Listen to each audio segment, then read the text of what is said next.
Heads up, everyone. On November 28, 2025, Transport Canada issued a Critical Airworthiness Directive, CF-2025-63. If you operate certain Bombardier CL-600 series aircraft, you really need to pay attention. This one mandates a crucial replacement that directly impacts flight safety, and in this breakdown, we're going to cover exactly what you need to know and when you need to act. All right, here's how we're going to tackle this. We'll start with the big picture, then dig into why this is happening. We'll pinpoint which aircrafts are affected, walk through the exact steps you need to take, nail down those all-important deadlines, and then wrap it all up with a clear call to action. So, what's this all about? At its heart, this ad is tackling a really serious safety issue, a potential failure of the elevator autopilot control cable within the flight control system. Okay, let's get into the nitty-gritty. Why was this directive even issued? Understanding the why behind it is absolutely key to appreciating just how urgent this is. Well, the core problem is pretty straightforward. This directive came about because there were multiple reports of the elevator autopilot control cable failing while aircraft were in service. This wasn't some isolated one-off event. It's a pattern they identified. So, investigators dug in. And what did they find?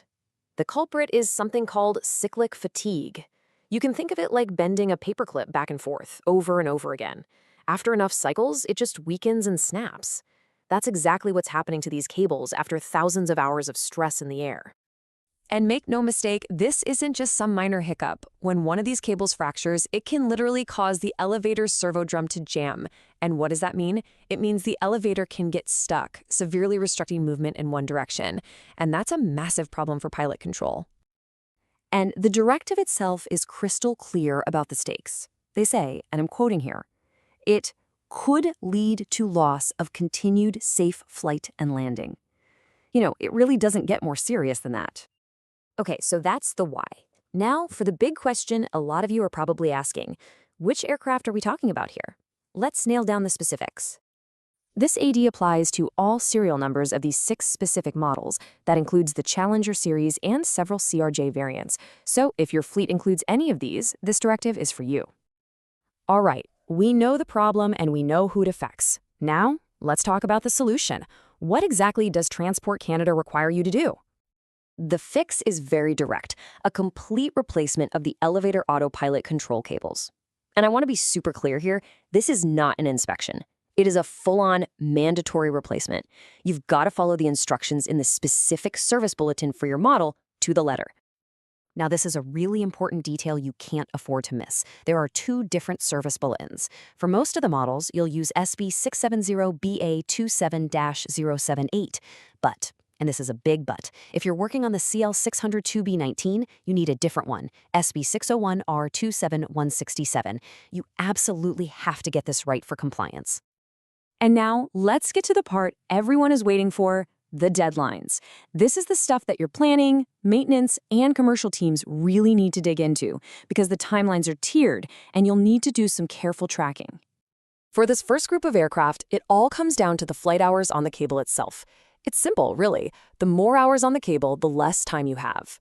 If your cable has over 40,000 hours, you've only got 8 months from that December 1st effective date to get this done. The clock is definitely ticking. Now pay close attention here because the CL-600-2B19 has its own set of rules. The deadlines are different, there are fewer tiers, and get this, the highest time cables, those over 40,000 hours, actually get a longer window of 14 months. That's a huge difference your planning team needs to be aware of. And here is a super important note for all the camo teams out there. What if you don't know the exact hours on the cable? Well, you don't just get a pass. The rule is clear. You must use the total flight hours of the entire aircraft since day 1.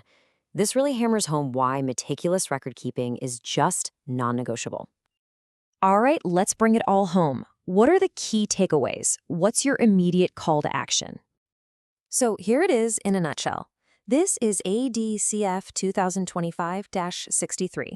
Your action is a mandatory replacement of the elevator autopilot control cables. Your guide is one of 2 specific service bulletins. Your deadline depends entirely on your aircraft model and its hours. And the urgency? It's high. Your primary job now is to identify your affected aircraft and get this replacement on the schedule. And that leaves us with one final, but really critical question for you to consider. Are all of your teams on the same page? Because this isn't just a maintenance task. It's going to impact your planners, your commercial team. It means ordering parts, scheduling downtime. The only way to get through this smoothly is if everyone is coordinated and working together. Look, we've given you the high-level breakdown today, but for the full official details, you have to go to the source, the actual Airworthiness Directive document from Transport Canada. That's your Bible for this. So get your teams talking, pull up that official document, and make sure you hit those deadlines to ensure continued safe operations.